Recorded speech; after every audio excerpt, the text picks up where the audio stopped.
Hello everyone. I hope आप सभी लोग काफ़ी अच्छे होंगे और आपके एग्ज़ाम की तैयारी भी काफ़ी अच्छी चल रही होगी। आज मैं आपके सामने डिस्कशन के लिए लेकर आया हूँ दिल्ली की एयर पॉल्यूशन वाली प्रॉब्लम का सॉल्यूशन। आप स्लाइड पे देख सकते हैं जो टॉपिक है हमारा आज के डिस्कशन का, वो है Delhi must learn from Beijing. और इसका आपके एग्ज़ाम से कनेक्शन ये है कि अभी हाल ही में आपने देखा यूपीएससी मेंस का रिज़ल्ट आया है और अब जो कैंडिडेट्स जो मेंस जिन्होंने क्वालिफाई किया है वो इंटरव्यू की तैयारी करने में लग गए हैं। तो इंटरव्यू में काफ़ी कॉमन क्वेश्चन ये हो सकता है कि अगर मान लीजिए आपको दिल्ली का एमसीडी में कमिश्नर बना दिया जाता है तो आप क्या स्टेप लेंगे एज अ कमिश्नर या एज अ एमसीडी ऑफिसर। या आपसे घुमा के ये भी क्वेश्चन किया जा सकता है कि मान लीजिए आप एनसीआर रीजन में किसी भी एक अच्छी पोस्ट पर हो और आपसे मान लीजिए कंसर्न मिनिस्टर या ब्यूरोक्रेट होने के नाते आपसे कोई एडवाइस लेता है कि आपके नज़रिए से हमें क्या स्टेप्स लेने चाहिए कि दिल्ली की जो एयर पॉल्यूशन वाली जो सबसे बड़ी मेजर प्रॉब्लम है उसमें हम कैसे इम्प्रूवमेंट कर सकते हैं, कि कैसे हम पॉल्यूशन को कम कर सकते हैं। तो ये हो गया आपके इंटरव्यू से रिलेटेड कोई क्वेश्चन आया तो उसको कैसे हैंडल करना। दूसरा कि नेक्स्ट ईयर भी मेंस से पूछा जा सकता है ये कि कोई भी मेंस का एक अच्छा क्वेश्चन 10 मार्क्स में या 15 मार्क्स में कि बताइए क्या मेजर्स हम ले सकते हैं, क्या सॉल्यूशंस, क्या सजेशन आप दे सकते हो। या कोई स्टेट पीसीएस का अगर आप एग्ज़ाम की तैयारी कर रहे हो, यूपी, बिहार, राजस्थान, एमपी या कोई भी, तो वहाँ भी आपसे ये कॉमन क्वेश्चन पूछा जा सकता है मेंस में कि दिल्ली की एयर क्वालिटी या जितनी भी अर्बन सिटीज़ हैं, नॉट जस्ट दिल्ली, भले ही हम इस डिस्कशन में दिल्ली पे फोकस कर रहे हैं बट आप पॉइंट्स को वहाँ भी मेंशन कर सकते हो कि मोर और लेस प्रॉब्लम्स एक सिमिलर पैटर्न पर हैं। नाउ नेक्स्ट थिंग इज कि डिस्कशन में हमने बीजिंग को ही क्यों सिलेक्ट किया। तो इस पे आने से पहले let me show you some images, एक आपको आइडिया लग जाएगा कि क्यों हमने इस टॉपिक को चूज किया और बीजिंग ही क्यों। तो let me show you few pics. तो अगर आप स्लाइड में देखेंगे that here you have a United Nation Environment Programme की वेबसाइट पर अगर आप जाते हैं तो वहाँ पे भी एक आर्टिकल था 2019 का, आप देखें Beijing air improvements provide model for other cities. ऐसे भी हाल ही में अगर आप करंट अफेयर्स को रेगुलरली पढ़ रहे हो, फॉलो कर रहे हो, तो आपने देखा होगा द हिंदू में, न्यूयॉर्क टाइम्स में, अदर मेजर न्यूज़पेपर्स में एक आर्टिकल आए हुए हैं कई सारे अच्छे अच्छे राइटर्स के जिन्होंने दिल्ली और बीजिंग में कंपैरिजन किया। उसी को हम आज डिस्कस करने वाले हैं। So Beijing is acting as a role model not just for Delhi and for other major cities. कुछ दिन पहले आपने देखा कि पाकिस्तान में भी, लाहौर में, कराची में काफ़ी पॉल्यूशन था। तो जो भी डेवलपिंग कंट्रीज़ हैं उनकी कुछ सिमिलर प्रॉब्लम्स हैं जो आज से कुछ टाइम पहले बीजिंग की भी हुआ करती थी। मैं अभी आपको थोड़ा स्टेट्स भी बताऊंगा। एक और मैं आपको इमेज दिखाता हूं, एक और स्लाइड। तो आप देख सकते हो कि ऑन वन हैंड ये this side is Delhi, picture 1, picture 2 again Delhi. तो आपका राजपथ है। So this is a morning scene. जब लोग मॉर्निंग वॉक पे जाते हैं तो काफ़ी पॉल्यूशन होता है, स्मॉग होता है एयर में। फर्स्ट में आप देखो स्टूडेंट्स स्कूल जा रहे हैं मास्क लगाए हुए। अगर आप अपना राइट हैंड साइड देखोगे, पिक्चर नंबर अगर मैं इसको 3 कह दूं और इसको 4, these are the pictures of around 2013-14 Beijing. 2013-14 में जो बीजिंग था, the capital of this China, उसकी भी कुछ ऐसे ही प्रॉब्लम थी। और कंपैरिजन हम इसलिए भी कर रहे हैं कि India is a developing country and Delhi is the capital of India. तो कुछ सिमिलर सिचुएशन में जो आज दिल्ली की है सिचुएशन, ऐसी सिचुएशन आपकी बीजिंग की भी थी अराउंड 1990s 2000, राइट, जब Beijing as a capital grow कर रहा था। China was emerging as a economy, वहाँ भी काफ़ी डेवलपमेंट चल रहा था, साथ साथ पॉल्यूशन की प्रॉब्लम भी आ रही थी। अगर मैं आपको एक कंपैरेटिव एनालिसिस दिखाऊं, एक ऐसी इमेज दिखाऊं, आप भी देख के काफ़ी एम्यूज हो जाएंगे, सरप्राइज हो जाएंगे। So if you look at this image, तो ये इमेज थी जब बीजिंग में पॉल्यूशन लेवल बहुत ज़्यादा था। मीन्स जैसे आप देखते हो दिल्ली में हर साल की एक समस्या है कि around winter and particularly Diwali के बाद से पॉल्यूशन बढ़ना शुरू हो जाता है। दिल्ली की जो हवा है वो धुंधली हो जाती है पॉल्यूशन की वजह से, और जैसे जैसे विंटर जाती है, समर आता है या कभी बारिश हो जाती है, then you see a clean air, आपको आपकी विजिबिलिटी बढ़ जाती है। कुछ ऐसा ही है कि ये जनवरी के टाइम की एक इमेज है बीजिंग की। जनवरी में जब पॉल्यूशन लेवल था तो सिटी धुंधली दिखाई दे रही है, और जब विंटर चला गया, जब पॉल्यूशन हट गया, तो आप देख सकते हैं क्लीन बिल्डिंग्स आपको दिखाई दे रही हैं। You can have a clear view of the city. So these two images further show you कि क्या बीजिंग के भी हालात थे। अब हम आते हैं अपने टॉपिक के डिस्कशन पे कि अगर हम कोई भी आंसर लिखेंगे, चाहे वो मेंस का हो या आप इंटरव्यू में अगर कोई जवाब देंगे, तो आपके पास क्या फैक्ट्स होने चाहिए, आप किस बेसिस पे बात करोगे। So let us discuss things with the some stats. So in 2015 the average air quality index of Beijing, ये मैं बीजिंग के लिए लिख रहा हूं, of Beijing, it was around 144 in 2015. if we talk about Delhi, और हम दिल्ली की बात करते हैं, then today's Delhi's average AQI, that is air quality index, is around 155. This is data, latest data जो है 2024. So you can find a similarity कि अगर हम एयर क्वालिटी इंडेक्स की बात करते हैं तो एक सिमिलैरिटी है।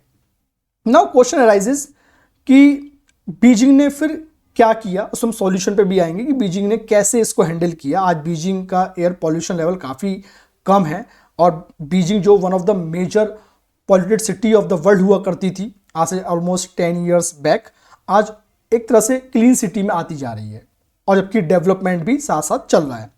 तो अगर मैं उससे पहले सोर्सेज ऑफ पॉल्यूशन की बात करूं, तो दोनों सिटीज़ में लगभग सिमिलर काइंड ऑफ फैक्टर्स थे कि जो मेजर फैक्टर्स दिल्ली के हैं वही मेजर फैक्टर्स आपके बीजिंग के थे। तो मैं सोर्सेज ऑफ पॉल्यूटेंट्स की बात करूं, आई होप कि आप में से कुछ लोगों ने पढ़ा भी होगा।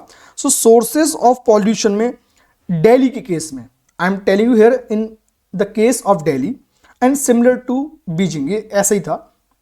जो मेजर है वो आपका है मोटर व्हीकल पॉल्यूशन। जो मोटर व्हीकल्स हैं उनसे निकलने वाला पॉल्यूशन सबसे ज़्यादा कंट्रीब्यूट करता है दिल्ली के केस में, ठीक है। सेकंड नंबर पे आपका जो कोल बेस्ड इंडस्ट्री हैं या पावर प्लांट्स हैं या फिर फॉसिल फ्यूल बेस्ड हैं, that is a second contributor. फिर है आपकी कंस्ट्रक्शन साइट्स, तो आप देखते हो रियल एस्टेट का काफ़ी काम चलता है, कंस्ट्रक्शन, कभी कहीं कहीं रोड बन रहा है, कहीं कहीं फ्लाईओवर कंस्ट्रक्ट हो रहा है। So construction activities, that is a third major contributor. इसलिए आप देखते हो जब भी पॉल्यूशन लेवल बढ़ता है तो सबसे पहले कंस्ट्रक्शन एक्टिविटीज़ को बैन कर दिया जाता है, डीजल व्हीकल की एंट्रीज़ को बैन किया जाता है कि 10 साल से पुराने जो व्हीकल हैं वो नहीं आने चाहिए दिल्ली के अंदर। सुप्रीम कोर्ट काफ़ी सख्त हो जाता है, राइट।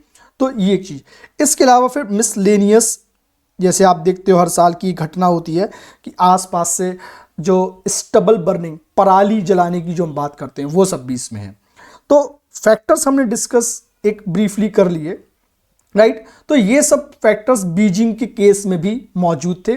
और जैसे कि आप देखते हो कि Delhi, so Delhi is also getting affected from the regional areas. जैसे आप देखो ऊपर नॉर्थ में आपका पंजाब एंड हरियाणा, इधर साइड से भी थोड़ा सा हरियाणा लगा हुआ, इधर वेस्ट यूपी, थोड़ा बहुत आपका मान लो राजस्थान वाला एरिया है। तो ये जो नेबरिंग सराउंडिंग जिसको हम बोलते हैं Delhi NCR, so this National Capital Region is affected by the surrounding neighbours as well. तो आप देखते हो कि जब भी पॉल्यूशन लेवल बढ़ता है तो एक राजनीति होती है कि जैसे कुछ समय पहले आपने देखा होगा दिल्ली की सीएम आतिशी बोल रही थी कि पंजाब में तो ठीक है, ये यूपी से आ रहा है, UP has its own version, Haryana ने अपना कि नहीं हम तो कंट्रोल कर रहे हैं। So that is a different political game, हमें उसमें नहीं जाना है। But the point is Beijing का भी कुछ ऐसा ही प्रॉब्लम था। बीजिंग भी अपने जो रीजनल प्रोविंसेस थे, क्योंकि बीजिंग अराउंड 5 प्रोविंसेस, यहाँ पे हम जैसे स्टेट बोलते हैं तो वहाँ पे 5 प्रोविंसेस हैं, उनसे सराउंडेड है।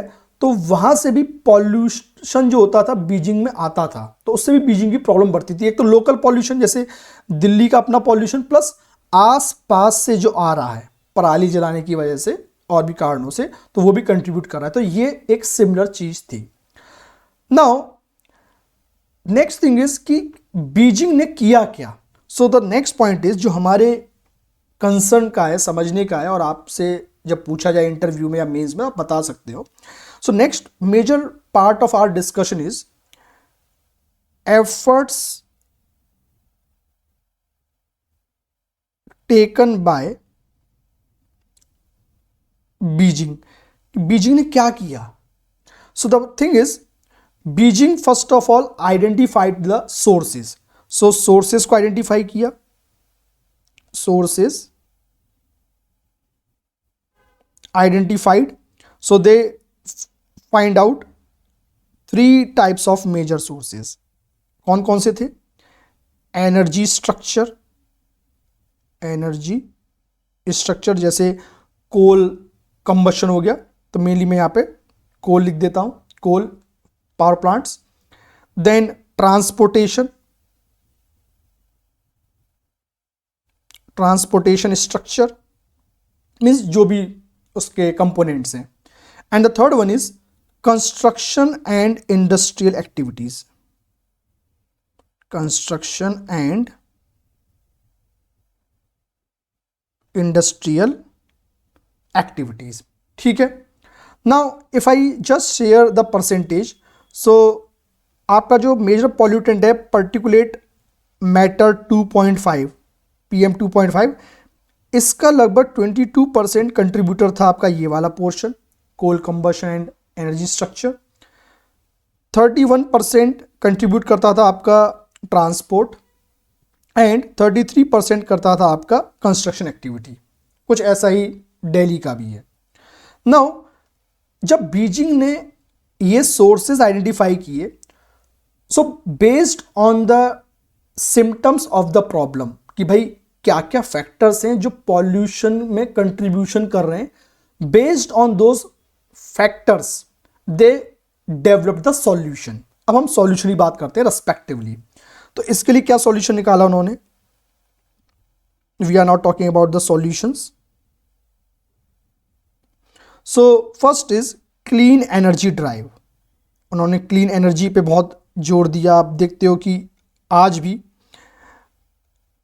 China has the largest fleet of electric buses, जैसे BYD आपने देखा होगा, अभी काफ़ी है, फेमस है। तो चाइना ने जो अपना क्लीन एनर्जी थी, अभी हम वो ट्रांसपोर्टेशन में देखें, but I am just given idea.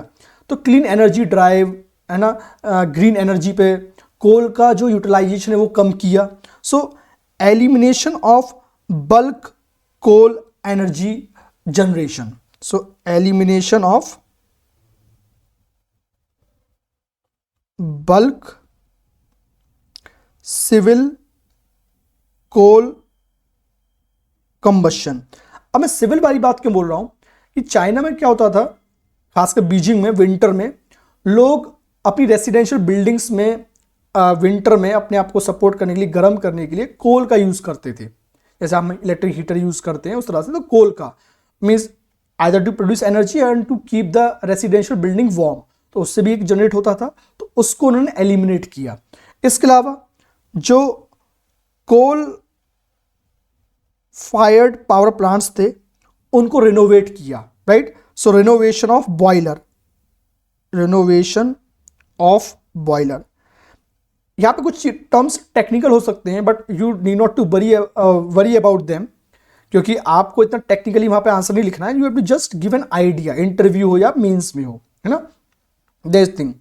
Next is solution for your transportation structure. यहाँ क्या किया गया, यहाँ पे उन्होंने जो कार्स हैं और जो आपके पब्लिक सर्विस व्हीकल हैं, पब्लिक सर्विस व्हीकल्स, इनमें इन्होंने diesel particulate filter, diesel particulate diesel particulate filters को फिट किया कि जितने भी व्हीकल्स हैं उनमें ये लगाइए ताकि जो सस्पेंडेड पार्टिकल्स होते हैं जो डीजल व्हीकल से निकलते हैं उनको रोका जाए, ठीक है ना, वो चीज़ की। उसके अलावा इन्होंने एक पॉलिसी निकाली कि scrapping of old vehicles, scrapping of old vehicles through subsidy scheme, ये इंपॉर्टेंट है, थ्रू सब्सिडी स्कीम। तो आप देखते हो हमारे दिल्ली में क्या होता है कि हम डीजल व्हीकल को बैन करते हैं। रिसेंटली कुछ साल पहले से गवर्नमेंट ऑफ इंडिया ने भी जो स्क्रैपिंग पॉलिसी उसको इंट्रोड्यूस किया, बट उतनी ज़्यादा अवेयरनेस नहीं है और उतनी ज़्यादा वो इंसेंटिव बेस्ड नहीं है कि लोगों को उसमें कुछ इंसेंटिव दिखता हो कि अगर मैं अपनी गाड़ी जो पुरानी गाड़ी है उसको अगर मैं स्क्रैप करता हूं तो मुझे नई गाड़ी खरीदने में कुछ अच्छा खासा डिस्काउंट मिलेगा या मुझे एक मोटिवेशन आएगा कि चलो अगर पुरानी जाती है तो मैं बहुत ज़्यादा लॉस में नहीं आता हूं। बट चाइना ने क्या किया, एक प्रॉपर सब्सिडी स्कीम निकाली जिससे लोगों ने उसको अप्रिशिएट किया। तो उस तरह की स्कीम इन्होंने की and finally they overhaul Subway and बस इंफ्रास्ट्रक्चर, मींस पब्लिक ट्रांसपोर्ट को यूज करना, लोग पैदल चल सकें, सबवे को यूज करें, उस पूरे इंफ्रास्ट्रक्चर को जो अर्बन डेवलपमेंट प्लान्स होते थे उसमें एसिमुलेट करके अच्छे से ओवरऑल किया कि आप पब्लिक ट्रांसपोर्ट को भी यूज करें, कंजेशन ना हो और सबवे हो, लोग प्रॉपरली उसको यूज कर पाए, ट्रैफिक या एक्सीडेंट रिलेटेड कोई इशू ना हो, वो सारे मेजर डेवलपमेंट थे। अब बात करते हैं थर्ड पिलर की, इसके सॉल्यूशंस के बारे में, कंस्ट्रक्शन एंड इंडस्ट्रियल एक्टिविटीज। तो यहां पे इन्होंने स्ट्रिक्ट एनवायरमेंटल नॉर्म्स फॉलो किए, इन्होंने green construction management model develop किया, green construction management model develop किया and strict penalties against violators, ये भी उन्होंने शुरू किया, स्ट्रिक्ट पेनल्टीज अगेंस्ट वायलेटर्स। तो आप देखते हो in the case of India because of chronic capitalism, corruption, the violators just get away from the following the laws, कि आपको थोड़ा सा बाईपास कर दिया लॉ को, नॉर्म्स को वायलेट कर दिया, means people take this for granted, है ना। बट चाइना ने इस पर बहुत स्ट्रिक्टली एक्ट किया ताकि लोग जो कंप्लायंसेस है उनको सीरियसली लें, हैवी पेनल्टीज वर इम्पोज्ड, ओके। तो ये कुछ इनिशिएटिव्स लिए गए थे, राइट। अब हम बात करते हैं कि जो लास्ट सिग्निफिकेंट एफर्ट, ये तो हो गया विथ रिस्पेक्ट टू सोर्सेज हमने क्या सॉल्यूशन लिए। नेक्स्ट इज वेरी इंपॉर्टेंट, जो इसमें था the major significant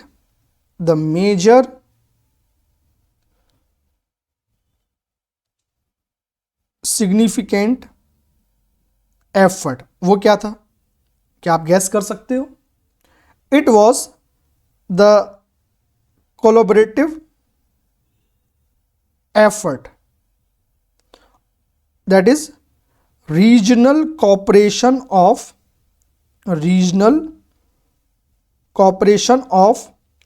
5 provinces surrounding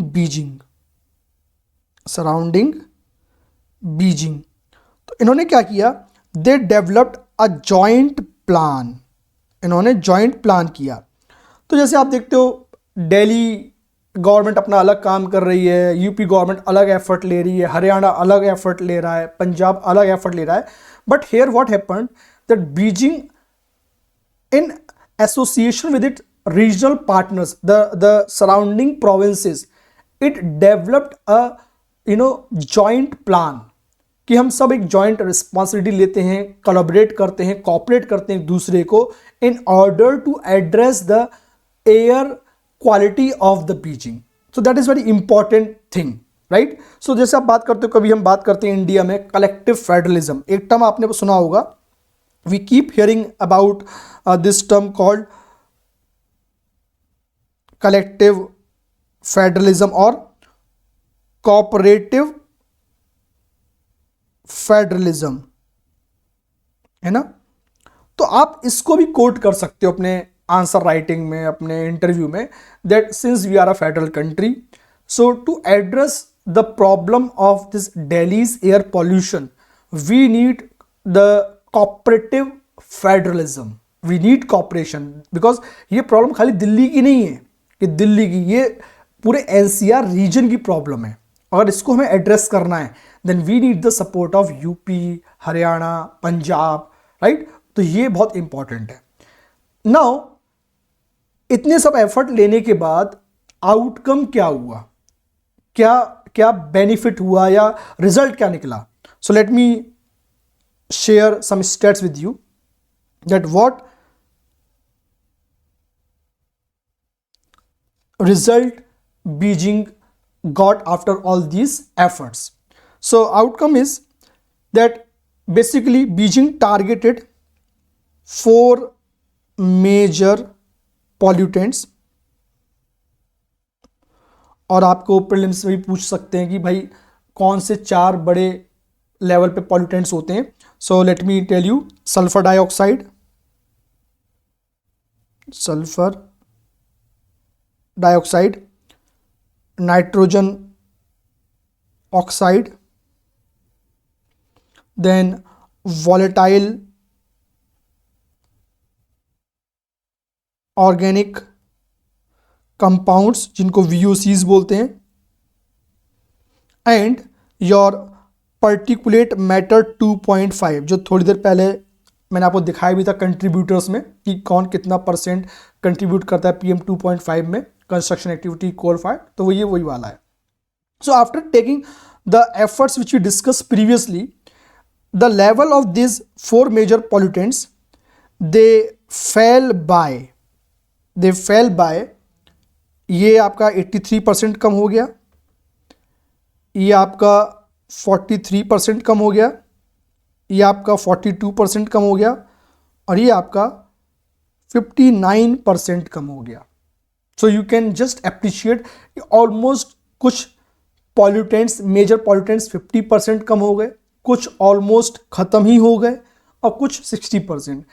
and ऐसा नहीं कि जब हम बात कर रहे हैं आउटकम की तो ये खाली 4 मेजर पॉल्यूटेंट्स हैं, इसके अलावा और भी पॉल्यूटेंट्स हैं वो भी कम हुए अलॉन्ग विद दीज मेजर, तो माइनर अपने आप में कम हो गए, ठीक है। एक और जो खास बात थी इस पूरे एफर्ट में नोट करने वाली, वो थी the financial investment. So another important thing is the financial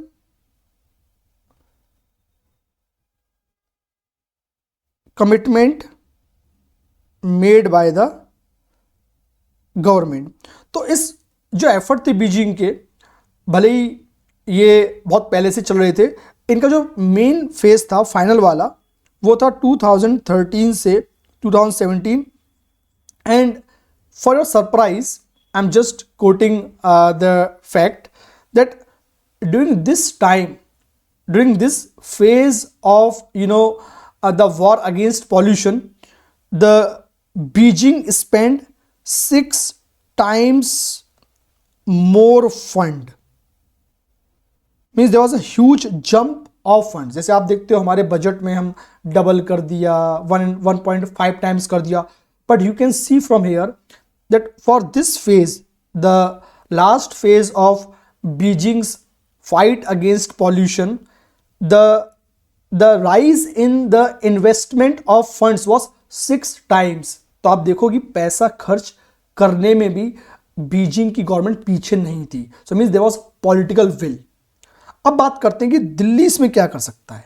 ये तो होगी आपकी पूरी बीजिंग की story. Now what Delhi can learn from Beijing, तो ऑलरेडी आपको आइडिया लग गया होगा। So what Delhi can learn, तो सबसे पहली बात, जैसे हमने कॉजेज में देखा था, that motor vehicles are the major source of pollution. और आपको पता है कि दिल्ली में बहुत सारे लोगों को, अगर एक सिंगल पर्सन भी रोड पे जा रहा है तो वो भी अपनी पर्सनल कार से चलना पसंद करेगा या बाइक से, राइट। सो जो प्राइवेट व्हीकल्स हैं these private vehicles are the major contributor, क्योंकि कई लोग इसको अपना एक सोशल स्टेटस भी लेके चलते हैं, कुछ लोगों को थोड़ा सा एक कंफर्ट भी होता है कि नहीं अपनी गाड़ी कहीं भी पार्क कर दो, कहीं से भी चले जाओ, इजी है। बट उसी वजह से क्या हो रहा है, पॉल्यूशन लेवल बढ़ रहा है। तो हम क्या कर सकते हैं कि प्राइवेट व्हीकल्स का यूज कम कर दें, डिस्करेज कर दें। उसके लिए हम क्या कर सकते हैं, तो we should have efficient public transport system. तो यहां पे जब आपको एक चीज याद रखनी है कि कोई भी चीज रटना नहीं है। When I am teaching you in this manner, आपको बस प्रॉब्लम को याद रखना है। तो प्रॉब्लम क्या था कि सबसे बड़ा जो सोर्स ऑफ पॉल्यूशन है वो है आपका मोटर व्हीकल्स। अब मोटर व्हीकल्स में भी कौन है, प्राइवेट व्हीकल्स। तो प्राइवेट व्हीकल क्या हो गया, मेरी प्रॉब्लम। तो सॉल्यूशन भी क्या होगा, उसी से रिलेटेड है ना। हम डॉक्टर के पास जाते हैं, डॉक्टर पहले हमारी क्या समझता है, परेशानी कि बीमारी क्या है, सिम्टम्स क्या है, फिर उसी के हिसाब से दवा देता है। सेम आपको आंसर राइटिंग में करना है कि आपको पहले आइडेंटिफाई करना है कि बीमारी किस वजह से हो रही है, पॉल्यूशन किस वजह से हो रहा है। पॉल्यूशन आपका हो रहा है प्राइवेट व्हीकल की वजह से। तो आपको इसको रोकना है कि लोग पब्लिक ट्रांसपोर्ट यूज करें, कि एक कार में एक आदमी जा रहा है, एक एसयूवी में एक इंसान जा रहा है ना, घर में 4 लोग हैं, 4 अलग गाड़ी से जा रहे हैं, सोशल स्टेटस है ना, थोड़ा सा शो ऑफ करने के लिए भी, कंफर्ट के लिए, डिफरेंट रीजन से। बट उससे हो क्या रहा है कि सांस लेने में तकलीफ हो रही है और लोगों को तकलीफ हो रही है, राइट। तो हमें क्या करना है, पब्लिक ट्रांसपोर्ट को एफिशिएंट बनाना है। अब पब्लिक ट्रांसपोर्ट में आप देखो कि 2 ऑप्शन सबसे बड़े, बस और मेट्रो। अब बस के संग क्या दिक्कत है कि डीटीसी की जो बस है बहुत सारी पुरानी हो चुकी हैं, या जो न्यू है वो इनसफिशियंट है। जैसे आप देखते हो लो फ्लोर बस जो है वो बहुत ज़्यादा क्वांटिटी में नहीं है, क्योंकि दिल्ली की अपनी पॉपुलेशन इतनी ज़्यादा है, तो वो इनएडिकेट है। अगर हम मेट्रो की बात करें, बहुत अच्छी है, क्लीन है, एफिशिएंट है। बट प्रॉब्लम क्या है कि कुछ जो आम आदमी है, जो गरीब तबके का आदमी है, उसके लिए मेट्रो कॉस्टली है, क्योंकि मेट्रो में कहीं जाने का टिकट 50 रुपए है, 60 रुपए है। In comparison to metro DTC bus is cheaper, but metro costly. दूसरा, मेट्रो के संग दिक्कत क्या है, there is issue of last mile connectivity, कि मेट्रो आपकी हर जगह नहीं है। कुछ जगह मेट्रो जाती है, कुछ जगह मेट्रो नहीं जाती है। चलो आप मेट्रो से मान लो किसी स्टेशन से बाहर निकलते हो, वहां पे आपके पास ढंग से ट्रांसपोर्ट नहीं है, फिर से आप डिपेंड किस पे हो गए, प्राइवेट व्हीकल्स पे या प्राइवेट बस पे। So you need to have a integrated system. तो यहां पे हम सॉल्यूशन क्या दे सकते हैं, that we should have integrated public transport system, जिसमें हमारे पास एक अच्छी फ्लीट होनी चाहिए बस की, एंड प्रॉपर कनेक्टिविटी होनी चाहिए। दूसरा, इन प्राइवेट व्हीकल्स को डिस्करेज करने के लिए आप क्या कर सकते हो, you can have the some system where you can go for cross subsidisation. You can go for cross subsidisation. अब बात करते हैं कि क्रॉस सब्सिडाइजेशन होता क्या है। तो क्रॉस सब्सिडाइजेशन मींस ऐसा होता है कि एक एरियाज में आप क्या करते हो, किसी चीज को सपोर्ट करते हो, while on the other hand in the other sector, other area you punishes or you impose the fine। जैसे मान लीजिए अगर आप अपनी प्राइवेट कार से आते हो तो मैं आपके ऊपर हो सकता है ज़्यादा टोल चार्जेस लगा दूं, या मान लो लोकल में टोल चार्जेस नहीं है तो मैं पार्किंग फीस बढ़ा दूं आपके ऊपर प्राइवेट के लिए, कि अगर आप अपनी गाड़ी से आओगे तो मैंने पार्किंग फीस बहुत बढ़ा दी। मान लीजिए अभी हो सकता है कि 1 घंटे की 20 रुपये हो, 40 रुपये हो, बट मान लो मैं इसको 500 रुपये कर दूं, तो आप भी सोचोगे यार 10 मिनट की पार्किंग के लिए, 2 घंटे की पार्किंग के लिए मैं 1000 रुपये क्यों दूं, उस तरह से। या आप ये भी कर सकते हो कि फ्यूल कॉस्ट बढ़ा सकते हो, कि अगर पब्लिक ट्रांसपोर्ट को फ्यूल भरवाना है, मान लो पब्लिक बस है, राइट, उसको फ्यूल सपोज 100 रुपीज़ पर लीटर है, और एक प्राइवेट वाला पर्सन भराता है कोई फ्यूल या डीजल पेट्रोल, उसके लिए वही चीज 500। मीन्स आपको प्राइवेट को डिस्करेज करना है, और उसका बेनिफिट आपको किसको देना है, पब्लिक को, कि पब्लिक ट्रांसपोर्ट तो हो जाए cheaper in comparison to private, कि लोग एफर्ड ना कर पाए। ऐसी कंजेशन चार्जेस कुछ कंट्रीज में कंजेशन चार्ज भी लगता है। मान लीजिए आप सीपी जा रहे हो, कनॉट प्लेस, बहुत कंजेस्टेड एरिया है, तो जो लोग सीपी की तरफ जाएंगे उनको हायर चार्जेस देने पड़ेंगे। अगर आप वहां पर अपनी गाड़ी पार्क करते हो, वहां से जाते हो, या वहां प्राइवेट व्हीकल की एंट्री होती है, देन यू हैव टू पे मोर। तो मीन्स आपको डिस्करेज करना है, या भाई यहां पे गाड़ी मत लाइए, राइट। उससे क्या होगा, लोग पब्लिक ट्रांसपोर्ट की तरफ शिफ्ट होंगे। तो ये तो हो गया आपका पहला सॉल्यूशन, कि जो आपकी सबसे बड़ी प्रॉब्लम थी प्राइवेट व्हीकल्स, उसको आप क्या कर रहे हो, उसको आप डिस्करेज कर रहे हो। और आप किसको मोटिवेट कर रहे हो, किसको प्रमोट कर रहे हो, पब्लिक ट्रांसपोर्ट को। वहां पे आप देखो कुछ डिस्काउंट दे सकते हो, है ना, जैसे आप मेट्रो में देखते हो कि अगर आप कार्ड यूज करते हो तो आपको 10% का डिस्काउंट मिल जाता है, उस तरह से। नेक्स्ट है आपका कि जो कोल बेस्ड एनर्जी, सेकंड हमने क्या देखा था, मेजर पॉल्यूटेंट, मेजर सोर्स कोल। तो आप क्या कर सकते हो, कोल की जगह, क्योंकि अभी भी आप देखिए दिल्ली में coal is the major source of energy generation, power generation. And you know that though the PM Modi is supporting solar energy, but अभी बहुत काम करना बाकी है। तो हम जैसे सोलर रूफ टॉप वाला जो सिस्टम है, इसको हम सब्सिडाइज कर दें, कि हर घर पे हम इसको लगाएं, चीपर बना दें, राइट। ये चीज हम कर सकते हैं, ठीक है। तो ऐसे हम लोगों को एनकरेज करें कि आप ज़्यादा से ज़्यादा एनर्जी सेव करो, ताकि एनर्जी कंजप्शन जो है अननेसेसरी ना बढ़े, है ना। These are some areas. उसके अलावा जो आपके ओल्ड व्हीकल्स हैं, जैसे आप डीजल व्हीकल्स हैं, उनको आप स्क्रैपिंग पॉलिसी अच्छी लेके आओ, जैसे चाइना ने किया है, scrapping policy with better subsidy, ताकि अगर मेरी कोई कार है या कोई भी गाड़ी है, अगर वो 10 साल से पुरानी हो चुकी है, तो मुझे एक अच्छा खासा एक सब्सिडी मिलना चाहिए नई गाड़ी खरीदने पे, कि जो भी है, कि मुझे उसको देते समय ये ना लगे कि मैं लॉस में हूं, जैसे चाइना ने किया। उससे क्या होगा, लोग आगे बढ़ के अपनी गाड़ियों को स्क्रैप करेंगे। और दूसरा जो इलेक्ट्रिक व्हीकल है या मोर एफिशिएंट व्हीकल है, BS6, उस पर स्विच कर सकते हैं। तो वो एक थोड़ा सा गवर्नमेंट को यहाँ पे इंसेंटिव देना होगा, है ना। तो उससे ओल्ड व्हीकल से पॉल्यूशन कम हो जाएगा। Then next is last but not the least, last but not